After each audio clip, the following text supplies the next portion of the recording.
Okay, finally, we're back. We're doing this. Where do I even start? First of all, it's felt like I've fallen off the end of the digital world, and that's probably true.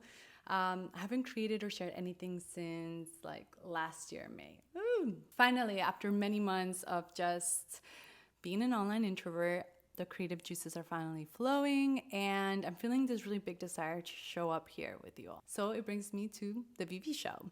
And this space was created to reflect on the messy but beautiful reality of womanhood in today's world. It's a space that we get to untangle, or where we get to untangle, the intricacies of personal growth, paired with the dynamic of work and family, and the ways that we navigate expectation of ourselves, of others, the expectations others have of us, and just society in general. So officially welcome to the VV show.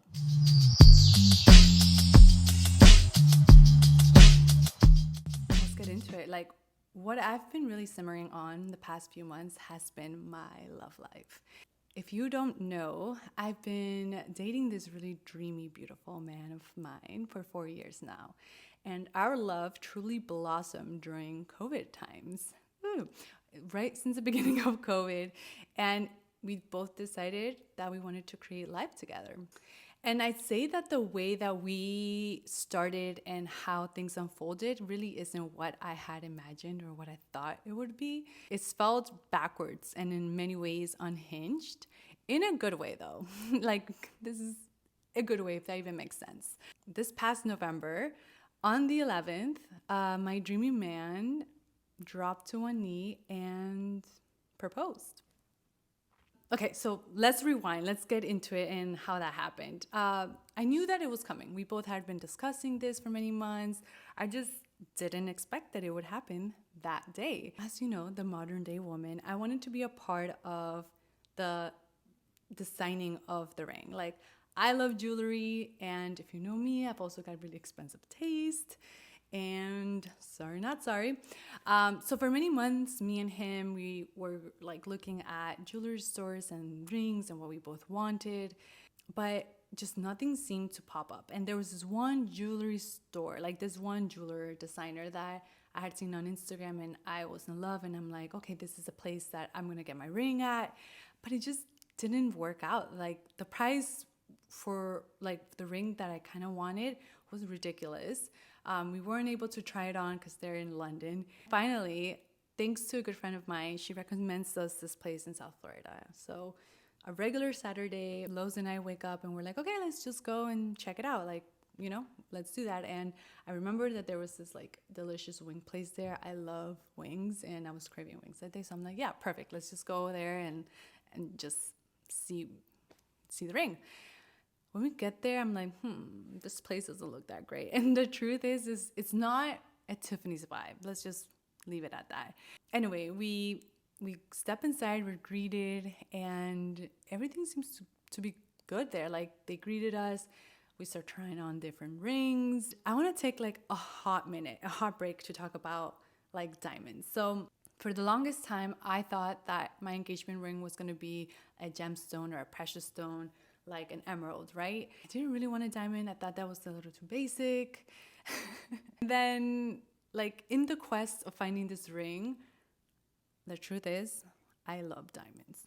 I don't know what I was thinking. And we had this now issue of like finding, like, do we want like a real natural diamond or a lab grown diamond?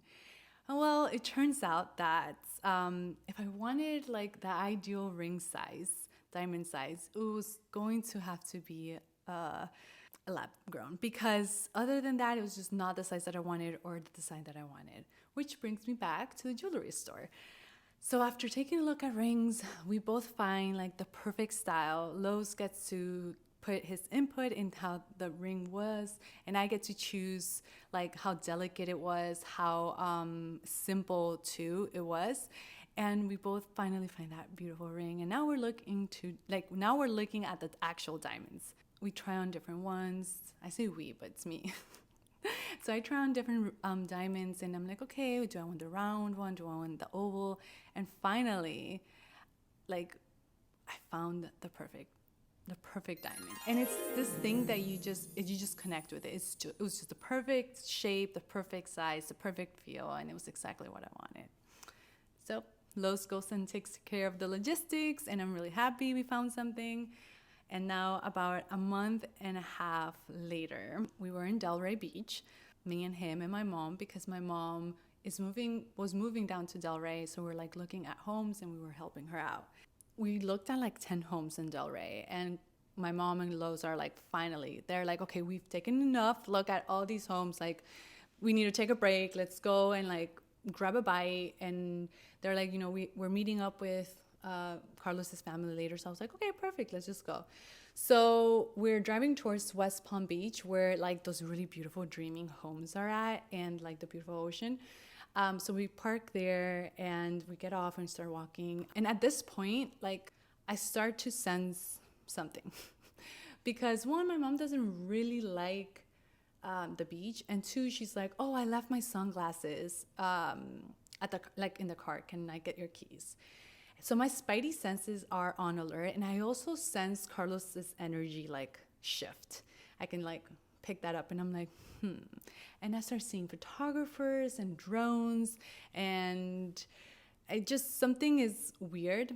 However, as we keep on walking down that beautiful beach area, like there's like everyone's dressed up really nicely, and then like the photographer starts taking pictures of this like family. So I'm like, oh, okay, it's for the family, like no big deal. So Lowe's and I are walking side by side, and like right before I knew it, he turns to the right where like the clock tower is at, and right inside the clock tower are these beautiful big words that says "Marry Me" with flowers. So he gets down to one knee and asks a question. So I get a little teary, and at the same time, I'm like in public, so I'm emotional, but I don't want to cry because I don't like people, like I don't cry in front of people typically unless I'm really mad. So emotions all over the place, and then I start giggling because he's in one knee and I feel awkward, and I'm like, yes, just get up. So he gets up and he's like putting the ring in. This is the funny part, actually. The ring kind of doesn't fit, like and me and him just start laughing, and we're both like struggling but trying to pretend that we're not struggling, being the happy girl that I'm at, like wanting to get the ring on. I'm like, I shoved it in there, I'm like, it's gonna fit. So we finally put the ring on. I finally do, forcefully. I'm really excited. We got proposed in a really beautiful place, in a gorgeous, with a gorgeous view. And I'm really happy because as I reflect, I'm like, okay, even though it was in public, it was in a really intimate, beautiful space, because inside the clock tower is intimate. And for me, that was key. And then as we step outside that clock tower, his parents are there, my mom is there, and they greet us and we just laugh, and it was a really beautiful time. So one big dream of mine is ticked off, right? Finding love with the dreamiest man. And I know I say dreamy a lot, and it's true. Like, this is all that I wanted and had dreamt of for the longest time. So I've had like 3 big goals in my life: to feel fulfillment at work, to get married, and to start a family and be a mom. And I feel like that's finally all coming into place. And although I'm really happy and I'm over the moon with all of that's going on, it also feels super normal. And I say this in a really good way. So as I reflect back, I think it's also because like the vibration of my dream is at the same vibration that I am at. So it just feels normal. Like it's nothing outside that I'm like aiming for or reaching for. But one thought that keeps on coming up is it just didn't work out really the way that I thought it would. Like in my mind, I had these plans of how it was going to work and how it was going to unfold. And that created a lot of frustration for me. Many times throughout the past months, I felt frustrated because I'm like, this is not really like how it's supposed to work out, like not the little details or what I thought like the expectations of it were, or what I thought other people like saw it should unfold, especially our whole love life. But this is when I kind of like took a deep breath, and I was like, okay, like even though it didn't work out the way it did, final destination is here. Like, it's finally here. And one of the really big like fears of mine was just that I wasn't going to be able to marry by the age of 30. Like, my goal was to, be married by the age of 30. So I was like battling a lot for the past year and months that this was just not going to happen. And I felt a lot of frustration, but it did, and in a really funky way. And ultimately, like, I'm there where I want to be. So it's just funny how we have to kind of release a little bit of the control and just surrender and trust, because trust is so big on like yourself and trusting that you're right on the path.